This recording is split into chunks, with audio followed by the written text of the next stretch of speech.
কে আপনি? পরিচয় কি? পরিচয় কি মানে? আমার বাসায় আমি পরিচয় দিয়ে ঢুকবো? আপনার বাসা মানে? তার আগে তুমি বলো তুমি কে? আমি আমার পরিচয়টা বলে দিচ্ছি। আমি এ বাসার কাজের মেয়ে। ও আচ্ছা, কাজের মেয়ে। আপনার পরিচয় কি? আমি এই বাসার মালিক, এই বাসার একমাত্র ছেলে। তার মানে আপনি সেই ফাজিল পোলা যে সারাদিন কাম কাজ পড়ালেখা বাদ দিয়ে টো করে ঘুরে বেড়ায়। তোমার তো সাহস কম না? তুমি আমাকে ফাজিল বললে? আপনার মাই তো কয় আমার পোলা এই দুনিয়ার শ্রেষ্ঠ ফাজিল। মার তার কোনো কাজ নেই, সারাদিন আমার পিছনে লেগে থাকে। মা কোথায়? আস্তে আস্তে। আবার কি সমস্যা? জুতা নিয়ে ভিতরে ঢুকুন দেবো না, বাইরে রেখে তারপর আসেন। সারা জীবন আমি জুতা পরেই বাসার ভিতরে ঢুকেছি। সারা জীবন যা করছেন এখন থেকে জুতা বক্সে রেখে তারপর ভিতরে প্রবেশ করতে হবে। তুমি কি ভুলে যাচ্ছ? তুমি আমার বাসায় কাজ করো, আমি তোমার বাসায়। কাজ করি, তাই কি হয়েছে? কাজ করতে আমার মেলা কষ্ট হয়। জুতা বাইরে রেখে তারপর ভিতরে আসে। আমার মা যে তোমাকে কি দেখে রেখেছে। এই সরো তো। আরে জুতোটা খুলে যান না। এরকম একটা মেয়েকে কাজের জন্য কেন রেখেছো?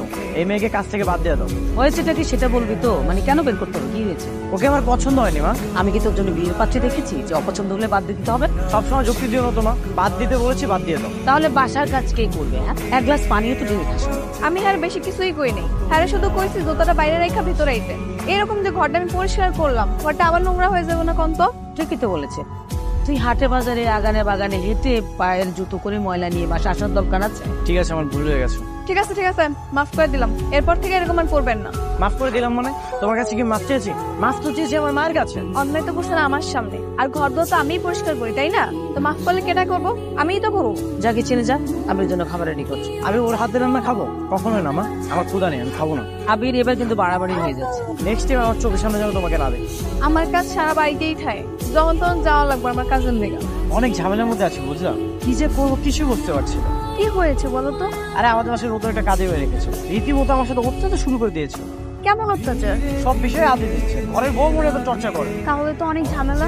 আন্টি যে কেন এই মেয়েটাকে বাসায় এনেছে? খালাম্মার মন চাইছে তাই আমার রাখছে। ঠিক হয়েছে কি আপনি দল লাগবো? তুমি এখানে কি করতেছো? এই মায়াটা কেন? হ্যালো, আপনার কি সম্পর্ক? তুমি একে চেনো আবির? আরে এটাই তো আমাদের নতুন কাজের মেয়ে। যা জিজ্ঞাসা করছে এটার উত্তর দেন। তোমার তো সাহস কম না? রাস্তায় দাঁড়িয়ে কার সঙ্গে কথা বলছো তুমি জানো? এত কিছু আমি বুঝি না। তার আগে আপনি কোন? হ্যালো, আপনার কয়দিন ধরে সম্পর্ক? এই তুমি এখান থেকে যাও যাও। আমি তো হ্যারে প্রশ্ন করছি, আপনি কেন কথা কইতেছেন? বেশি বাড়াবাড়ি হয়ে যাচ্ছে। আমার কাজ হইতেছে গিয়ে আপনার আর খালাম্মার খেয়াল রাখা।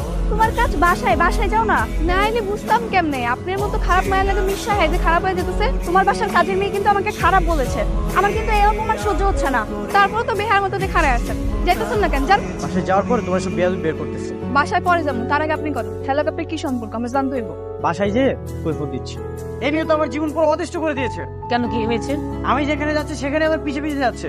তারপর কি হয়েছে? তুমি ওকে বলে দাও আমার কোনো বিষয় যেন নাক না গলায়। তোমার কাজ করতে আসছে, তোমার কাজটা যেন ঠিক মতো করে। আহা, কি হয়েছে আগে বলবি তো? সেটা কইবো কেমনে খালাম্মা? রাস্তার পাশে দাঁড়া মাইয়াগুলোকে গল্প করে। এসব কি শুনছি সত্যি? মা ওটা আমার বন্ধু ছিল। মাইয়া মানুষ আমার বন্ধু হয় কেমনে খালাম্মা? পন্ত আপনি আমার মনে হইতেছে মাইয়ার লাগে ওর কোনো সম্পর্ক আছে। একটু মাঝে মাঝে কথা বলবে না। তুই ওকে ঝাড়ে দিবি না। তুই যা তো ভেতরে যা, আমি ব্যাপারটা দেখছি। ঠিক আছে খালাম্মা। একটা কাজের মেয়ে আমার সাথে এমন করতেছে, আমাকে তো খুব বিরক্ত লাগতেছে। ও তো খারাপ কিছু করছে না। এমনি দাঁড়া থাকলে কিন্তু বোধহয় ধাক্কা মাইরা ফালা দিতে পারে। তুমি এখানে আসছো কেন? না, অনেকক্ষণ ধরে দেখলাম আপনি ছাদে এখন দাঁড়ায় আছেন, নিচে যাইতেছেন। ভাবলাম দুঃখে কষ্টে মনে হয় আবার সুইসাইড করতে আইছেন নাকি, একটু খোঁজ খবর নিতে। ফাইজার ব্যাপারে তুমি আমার সাথে? আপনার লোক আমি ফাইজামি করুন কেমনে? আপনি আছেন কি আমার মনিব? আপনার লোক কি আমার ফাইজামি করা যায়? আপনি যদি আমার বস্তিকে হইতেন তাহলে না একটু আপনার লোক ফাইজামি করেন যায়। আচ্ছা আপনি এরকম রাগ করেন কেন কন্ত? এই যে আপনি আমার নামে গিয়ে বিচার দিলেন, রাগ তো করার কথা আমার, আপনি কেন রাগ করছেন? তুমি রাগ করবে মানে? তোমারও রাগ আছে? আপনি বড় লোক দেখে কি আপনার একাই রাগ থাকতে পারে? আমি গরিব দেখে কি আমার কোনো রাগ নাই? মানে আমি না একটা জিনিস বুঝি না, তুমি একটা মেয়ে এত বকবক করো কিভাবে? এত কথা কোথা থেকে আসে? আপনি আমার দেখেই কোন আমি নাকি এত কথা কই? তাহলে তো আপনি কিছু জানেনই না। আমার যে বড় বোন আছে না, ওই কি ব্যাপার দেখছো না এখানে আমি শুয়ে আছি, তারপর কোনো লাইটটা অন করলে? এইভাবে শুয়ে থাকলে আপনি ঘুমায় যাবেন, তার আগে খায় নেবেন। আমি কি তোমার কাছে খাবার চেয়েছি নাকি একটাবার বলেছে আমার জন্য তুমি খাবারটা রেখে যাও? আপনি বলেন না এর লেগে কি আমার কোনো দায়িত্ব নেই? একটা কথা মনোযোগ দিয়ে শোনো, তোমাকে এই কাজে রেখেছে কে? আপনার মাই। যে রেখেছে তার কাজটাই করো না, আমাকে কেন বিরক্ত করতেছো? আমি আমার ভালো লেগে আপনি বিরক্ত করতেছি। তোমার ভালো মানে? এখন যদি আপনি না খান আস্তে আস্তে অসুস্থ হয়ে যাবে, আর অসুস্থ হওয়া মানে হাসপাতালে যাওয়া। আর আপনার টেনশনে আপনার মা অসুস্থ হয়ে যাবো, তখন দুজনের দায়িত্ব আমারই নেওয়া লাগবো। এত কষ্ট আমি করতে পারবো না, এর লেগে আপনার এখনই খাই দেবো। কি সাংঘাতিক মেয়ে রে বাবা, অলরেডি এত বেশি চিন্তা করে ফেলেছে। আমাকে কষ্ট কমানোর লেগে এইটুকু চিন্তা করণই লাগবে। খাবারটা রেখে যাওয়ার পরে খেয়ে নেবে। আমি তো তোমাকে তোমার আঙ্কেলের বাসায় পৌঁছে দিতে পারতাম। আরে সমস্যা নেই, কাছেই তো। আর তাছাড়া আঙ্কেল একটু রাগী মানুষ, একসাথে দেখলে আবার কি না কি ভাবে। তাহলে সাবধানে যাও। হ্যাঁ আচ্ছা ঠিক আছে, বাই। আজকেও হে মায়ের লাগে আবার আইছে সেদিন যে আমার কাছে হাতে নাতে ধরা খেলে একটা মাইয়ার লাগে ওই মাইয়া আজকে আবার ওই মায়ের লাগে রিক্সা করে আইছে। নিষেধ করলাম, তারপরেও কেন মেয়েদের সাথে ঘুরে ভাই? মা আমরা একসঙ্গে পড়ি। ও আমার ক্লাসমেট, বন্ধু হতে পারি না? তা পারে। আমি তো আপনার গার্লফ্রেন্ড। কাজের মেয়ে মতো থাকো। তোমাকে কি কেউ এইসব কাজ করতে বলেছে? বাসার সাথে বাজ আছে সেগুলো ঠিকঠাক করে করো। আরে এটা কি করতেছো? ভিজে গেলাম না? এটা কোন ধরনের ফাইজলামি? কাপড় নাড়তে গিয়ে আপনার গায়ে পড়ছে, আমার কি দোষ? এত বড় ছাদ থাকতে পানি আমার গায়ে পড়লো। নিচে গিয়ে তো আপনি গোসলে করবেন, ভিজে কি সমস্যা? তুমি কি একটা মুহূর্তের জন্য আমাকে শান্তিতে থাকতে দিবে না? আপনার বাড়িতে আপনার যদি আমি ভালো থাকতে না দেই তাহলে কারে থাকতে দিব? তাহলে প্রতিটা মুহূর্তে আমার সাথে এমন কেন করতেছো? না আপনি তো আমাকে রাগ করে রাখছেন, এর লেগে ভাবলাম একটু রাগটা বাঙাই। পানি দিয়ে কেউ রাগ ভাঙায়? সবাই তো সরি কয়, মাপ চায়, আমি একটু আলাদা কিছু করলাম, কাটা দিয়ে কাটা তোলা মতো। কাটা দিয়ে কাটা তোলা মানে? আপনি তো রাগ করে ছিলেন, এর লেগে আরো রাগের কাজ কইরা রাগারাগি শেষ করলাম। তোমার পাশে কি বাবা মা নেই? যদি বাবা মা থাকতো তাহলে তেমন বিয়াদবের মতো কথা বলতে পারতে না। হ্যাঁ আমি বিয়াদব, আপনার ফোন দিয়ে একটা ফোন দাম যাবো 1 মিনিটের লেগে? ঠিক আছে, নাম্বার বলো। এটা আমার নাম্বার, সেভ করে রাখেন, আর আপনার নাম্বারটাও আমি সেভ করে রাখতেছি। কোথায় যাচ্ছি আমরা? খালাম আপনার কিছু কয় নাই? আমাকে শুধু বলেছে তুই ওর সাথে যা, এই জন্য আমি আসছি। হ্যাঁ একবার কওয়াতে এত চলে আইছেন। এমনি আসছে নাকি? মায়ের কাছে আমি টাকা চেয়েছিলাম, মা বলে যে তুই যদি আমার কথা শুনিস তাহলে আমি তোকে টাকা দেবো, এই জন্যই আসছি। আচ্ছা আমরা কোথায় যাচ্ছি এখন তো বলো। বাজার করতে, আমরা বাজারে গিয়ে তরি তরকারি মাছ মুরগি সব বাজার করবো। বাজারে যাবো মানে? আমি আমার লাইফে কখনোই বাজারে যাই, আর তোমার কথা আমি বাজারে চলে যাবো? তো বাজারে গেলে কি সমস্যা? বাজার করা কি খারাপ নাকি? 3 বেলা তো ঠিকই পেট ভরে খাইতে পারেন, যেগুলো খান সেগুলো বাজার করলে কি সমস্যা? আমি আমার লাইফে কখনোই বাজারে যাই না, এখনো যেতে পারবো না। তুমি যাও, না হলে আমার মাকে ফোন দাও, সেই ব্যবস্থা করো। আজকে ওই মেয়েটাকে নিয়ে ঘুরতে পেরেছিস? আরে তেমন কিছু না। আচ্ছা চল তো। কই যেতেছেন? হ্যাঁ বাজার কে করবো? বাজার আমি করতে পারবো না, তুমি যাও, নাহলে বাসায় চলে যাও। এত বড় সাহস, কাজের মেয়েটা আমার সাথে লাইন মারতে চায়। মা মা কোথায় তুমি? কি হয়েছে? চিলাইতেছেন কেন? খারাপ মা ফোনে কথা হয়, ডাক দিয়েন। এগুলো আমি কি দেখতেছি? দেখতেই তো পাইতেছি। এই তোমার লজ্জা করে না? সামান্য কাজের মেয়ে হয়ে তুমি আমার সাথে লাইন মারার চেষ্টা করতেছো? নিজেকে কখনো আয়নায় দেখেছো? কেন আমার কি মন চাইতে পারে না? তোমার মন আমি বের করতে চাই, দাঁড়াও। আজ হয় তুমি এখানে থাকবে, না হয় আমি। কই যাবো আমি? তোমাদের বস্তিতে। নিয়ে যাবি? দেখো মা কি করেছে তোমার আদরের কাজের মেয়ে, এগুলো কি করেছে দেখো। এসব ঠিক করেছিস? বেয়াদব নিয়ে কত বড় সাহস!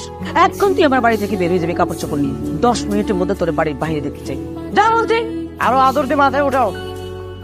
কিরে মা, রেডি হয়েছিস? কোথাও যাচ্ছিস নাকি? আমার একটা ফ্রেন্ডের বার্থডেতে যেতে বলেছে। তবে ড্রাইভারকে বলে দেই। আমি অলরেডি বলে দিয়েছি বাবা, উনি নিচে দাঁড়িয়ে আছেন। তাড়াতাড়ি চলে আসিস কিন্তু। Okay bye. শ্রাবণী দেখতে এখন কেমন হয়েছে? মাশাআল্লাহ, সে তো অনেক সুন্দর হয়েছে দেখতে, একেবারে পরীর মতো সুন্দরী হয়েছে। ওর আব্বার সাথে আসছিল। আমার ঠিকানাটা দেন নাই? দিয়েছে তো, ও যোগাযোগ করে নাই। না তো যাচ্ছ, তাইলে মনে হয় ঠিকানা হারায় ফেলেছে। কোনো সমস্যা নাই, এইখানে সব ঠিকানা লেখা আছে, এই মতো গেলে ওর দেখা পাইবা। আমি তাহলে আসি। আচ্ছা আইসো। তার মানে তুই তোর ছোটবেলার হারানো ভালোবাসাকে আবার ফিরে পেয়েছিস? এখনো পাইনি। ঠিকানা পেয়েছিস তো, এখন সরাসরি ওদের বাসায় চলে যাবে, সাজগোজ করে যাবে কিন্তু। তারপর তুই তোর মনের মানুষকে মনের কথাটা বলে দিবি। এটা কি শ্রাবণের বাসা? শ্রাবণে থাকে কিনা কই জানি না, তাই কত মাস ধরে পাইতে পাগল কথা কইতেছে। কত মাসে আসছে কিনা জানি না, তবে এই ঠিকানা অনুযায়ী এটাই শ্রাবণের বাসা। শ্রাবণী নামে একটা মেয়ে থাকে, উপরে থাকে, আমাদের উপরে থাকে। আপনি কে? আমি তাদের পরিচিত। তাহলে আপনি ফোন দিয়ে কথা কন, নাম্বার তো নেই। আচ্ছা তাহলে আমি ম্যাডামের লোকের কথা, আর যদি ম্যাডামের লোকের কথা বলতে না পারি তাহলে ম্যাডামের বাবার লোকের কথা তো আপনার জানাই দিই। প্রিয়াঙ্কা রেস্টুরেন্টে ওয়েট করে, আমি আসতেছি। হ্যাঁ এই তো বের হচ্ছে, চলে আসবো, বেশিক্ষণ লাগবে না। কিন্তু আমাদের বাসায় কাজ করতো, কাজের মেয়ে টুনি। ও এখানে এত দামি গাড়িতে কোথায় যাচ্ছে? প্রিয়াঙ্কা রেস্টুরেন্টে? এটা আমাদের অনেক পছন্দের রেস্টুরেন্ট, আমরা সব সময় এখানে আসি। ডেকোরেশনটা মোটামুটি ভালোই, খাবার টেস্টও মোটামুটি, তবে আর কয়েকদিন গেলে বুঝতে পারবে। খাবারও চমৎকার, তুই এলাকায় নতুন তো, কয়েকদিন ট্রাই কর, তোর কাছেও ভালো লাগবে। কি ব্যাপার, আপনি দাঁড়িয়ে আছেন কেন? আপনি কি রেস্টুরেন্টে কোনো স্টাফ? আমি এই রেস্টুরেন্টের কোনো স্টাফ। এমন ভাব করছো মনে হচ্ছে যে আমাকে চেনো না। আমি আপনাকে কেন চিনবো? তোমার নাম টুনি না? তুমি তো আমাদের বাসায় কয়েকদিন কাজের মেয়ে কাজ করেছো। ভাই আপনার মাথা ঠিক আছে নাকি বাহির থেকে নেশা টেশা করে আসে? তোমার নাম টুনি না? কি আশ্চর্য, আমি কেন টুনি হতে যাব? আপনার কি আমাকে দেখে কোনোভাবে কাজের মেয়ের মতো মনে হচ্ছে? ওরা কি আমাকে বোকা বানাচ্ছে? কিন্তু সত্যি সত্যি যদি এটা টুনি না হয় তাহলে সে আবার আমাদের বাসায় গিয়ে কাজ করলো কেন? এখনো দাঁড়িয়ে আছেন কেন? যান। তুমি যদি টুনি না হও তাহলে তোমার নাম কি? আমার নাম কি সেটা আপনাকে কেন বলবো? কিছু বলছিস না কেন? ভাই আপনি জানতো, আপনার এসব আবল তাবল কথা শোনার সময় নাই আমাদের। ডাকছেন কে? কোন? সত্যি করে বলো তো তোমার নাম কি? আপনি কি এত রাইতে আমার নাম জিজ্ঞাসা করলেন ডাকছেন? দেখো সত্যি করে বলো তোমার নাম কি? আসলে তুমি কে? কেন আমি টুনি, জানেন না? তুমি যদি টুনি হও, আমি ঠিকানা এনে আবার সেই ঠিকানায় গেলাম, তাহলে তোমার মতো একজনকে কেন দেখলাম? তা আমি কে জানি? আপনি হয়তো আমার অনেক মিস করতেছিলেন, এই জন্য অন্য আমি চেহারায় আমার দেখতে পাচ্ছিলেন। তুমি আবার আগের মতো আমার সাথে ফাইজলামি করতেছো। এদিকে আমি টেনশনে আছি। কি টেনশন? চলো আমার সাথে, কই যান? ওই বাসায় গিয়ে সবকিছু ক্লিয়ার হবে। সালাম আলাইকুম ম্যাডাম। ওয়ালাইকুম আসসালাম। আপনি ওকে ম্যাডাম বললেন কেন? সত্যি করে বলেন তো ওকে। আমি তো জানি না স্যার। তাহলে ম্যাডাম বললেন কেন? ম্যাডামের মতো একটা ম্যাডাম আমার উপরে থাকে আর কি। আবার ওনার মতো একটা ম্যাডাম আছে তাই বলেন? আচ্ছা বাদ দেন না, চলেন আমরা ভিতরে যাই। শ্রাবণীদের বাসায় কয়তলা? চিন্তালাই স্যার। এবার চলেন। আসসালামু আলাইকুম আঙ্কেল। ওয়ালাইকুম আসসালাম। আবির তুমি? আসো বাবু, আসো আসো। অনেক বছর পর হঠাৎ করে তোমার সাথে এইভাবে দেখা হয়ে যাবে বুঝতে পারিনি। আচ্ছা আঙ্কেল বলেন তো আপনার মেয়ে শ্রাবণী কোথায়? তুই তো আমার মেয়ে শ্রাবণী। আঙ্কেল আমি তো কিছু চিনি, ওর নাম টুনি। ওই শ্রাবণী ওই টুনি। মানে? মানে হচ্ছে আমিই টুনি, আবার আমিই শ্রাবণ। আমি ছদ্মবেশে টুরি খেতে তোমাদের বাসায় গিয়েছিলাম। আমি না এখনো বুঝতে পারছি না এভাবে যাওয়ার কারণ কি? আমি জানতাম তোমার বাবা এখানে থাকে, এখানে এসে জানতে পারলাম তুমি আর তোমার মা এখানে থাকে। তাহলে সেখানে ঠিকানা কে দিয়েছে? আমার বাসা থেকে স্টাফ কলোনিটা খুব কাছে, ওখানে গিয়েছিলাম আমি। গিয়ে জানলাম তুমিও ওখানে দুদিন আগে গিয়েছিলে। ওখান থেকে আসলে ঠিকানাটা সব। সবকিছু বাবার আর আমার প্ল্যানিং ছিল। ঘুরিয়ে পেঁচিয়ে কাজ না করলে ভালো লাগে না তাই না? না আসলে দেখলাম আমার মানুষটা কি এখনো আমার আছে নাকি নতুন কাউকে পেয়ে আমাকে ভুলে গেছে। আমি কিন্তু এখনো তাকে খুঁজে বেড়াই। যখন বাবার কাছে শুনলাম তুমি আমাকে খোঁজার জন্য আবার সে কলোনিতে গিয়েছো, তখন আমি বুঝতে পারলাম তুমি আসলেই আমার আছো। তুমি কি তার নেই? না থাকলে কি এত কিছু করে যাচাই বাছাই করতাম নাকি? ভালো জানি না।